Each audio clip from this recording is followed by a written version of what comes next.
Okay, so I just wanted to explain briefly what my summer art and reading challenge is.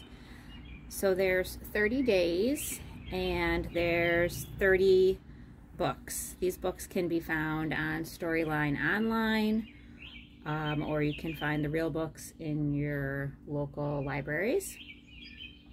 And I've numbered them 1 through 30. So for example, the first one is called A Bad Case of the Stripes by David Shannon. So that would be on the first day of the challenge. The challenge starts June 27th on a Monday. And so on that day, I would post the first art challenge, which is Cubism Portrait Drawing. So the Cubism portrait drawing goes along with the story A Bad Case of the Stripes. So you would watch or read the book and then follow in my YouTube channel the Cubism portrait drawing project. So all the projects are on white paper. Most of them are just simple drawing projects. So you can just use white copy paper or computer paper, 8.5 by 11. And I also found at the dollar store a sketchbook, and so I put my Art Makes Life Merry logo on there for my YouTube channel, and then on the inside I printed out a copy of the Summer Art and Reading Challenge, and then that way you know exactly what the schedule is.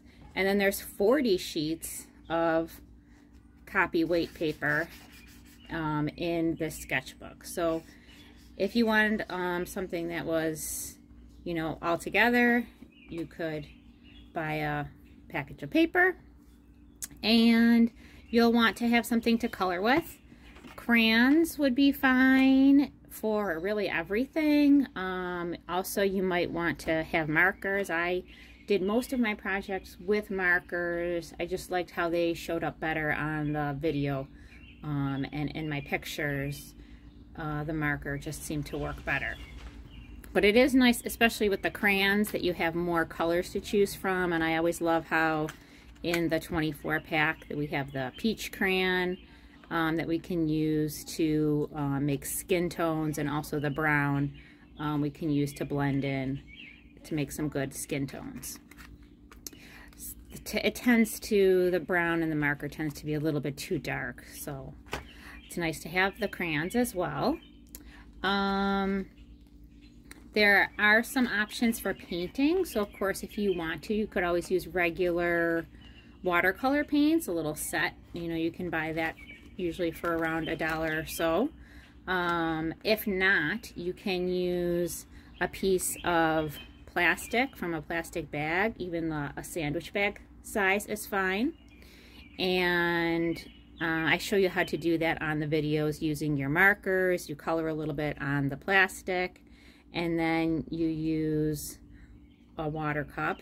I just have an empty cottage cheese container here with a little bit of water and a paintbrush.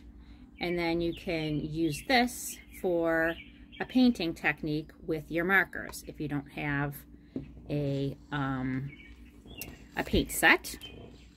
And then of course you'll want to have a pencil and a good eraser for the drawings, and a Sharpie is always fun to use because that will stay put. If you add water to your picture or paints to your picture, the Sharpie won't blend in with the rest of your artwork. So that's nice to have as well. And some scissors and tape, or scissors and glue, or a glue stick is always nice too, in case you want to use that. So that's how the 30-day summer art challenge is going to work. I hope that answers a lot of questions for everyone. Also, when you come to the YouTube channel for the project of the day, in the description for the project will also be the listing of the matching books. So if you're confused about which day it is or which book goes with which project, if you go to the project for the day, you'll find in the description below it, it will say the name of the matching book for that day. All right, so I hope this is helpful for everyone, and I hope you are excited to do the 30-day Summer Art and Reading Challenge.